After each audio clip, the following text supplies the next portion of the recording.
Want to support the channel and the ongoing production of video content? You can do so either through my Patreon or by hitting the join button on the channel to become a YouTube member. You can also follow my social media pages, the name is mentioned on the screen here, as well as through the links in the description below. Thank you.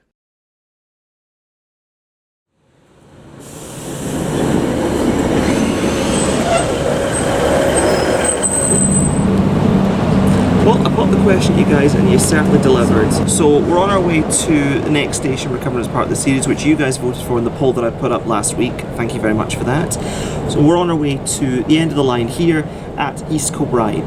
This is episode 2 of Simply Strathclyde. There's no doubt about it, it's the easier way.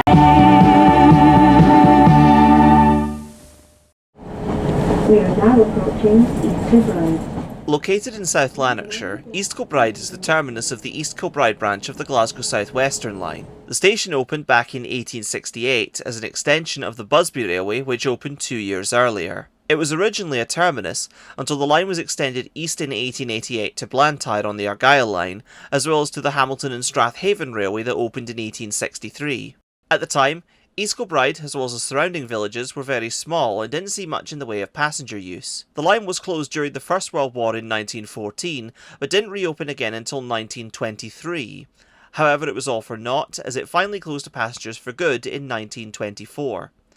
A short stub of track was kept in use to allow goods trains to access the Maver and Coulson mining factory until it too closed in 1966. As a matter of fact, the whole line faced closure in the 1960s under the Beeching Acts. However, a local campaign group formed to oppose this proposition. Their efforts were successful, and the line still remains in use today.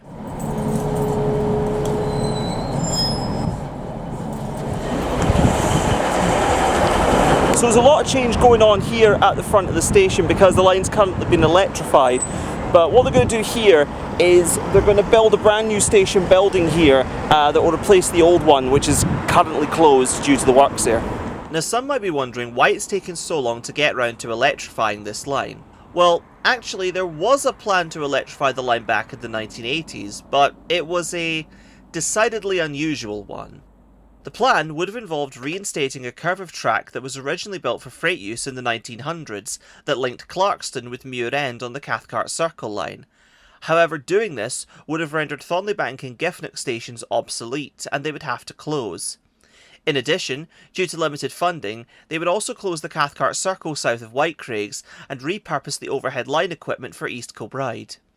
Unsurprisingly, this plan proved deeply unpopular, and thus nothing ever came of it.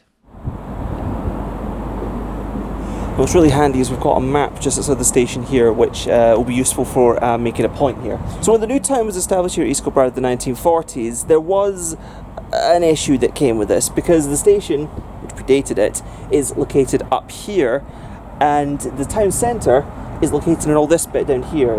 This also includes where the bus station and the shopping centre is. Now there were proposals put forward in the following years to try and either resite this station or extend the line towards where the town centre is now, but due to opposition from the locals, this didn't come to pass and probably won't for the foreseeable future.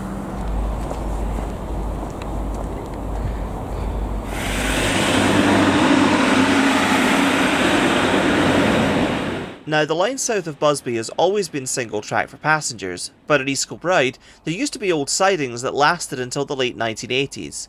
The only leftovers being some bits of rail and ballast, and this old gate that would have allowed engineers in from the street.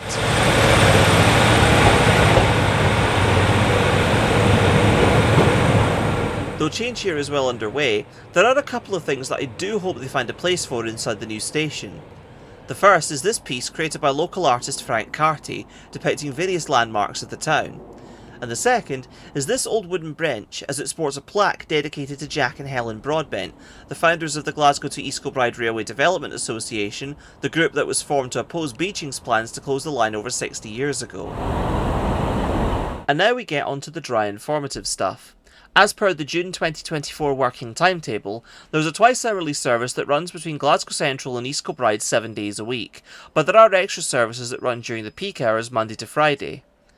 As for usage, according to the Office of Rail and Road in the year 2022-23, East Kilbride Station was used by 573,718 passengers, or an average of 1,571 per day. So that's just about all you need to know about the ups, downs, ins and outs, past and present, about East Kilbride Station. Thank you very much for watching, guys. If you like this video and you want to see more, please be sure to leave a like and subscribe if you haven't done so already.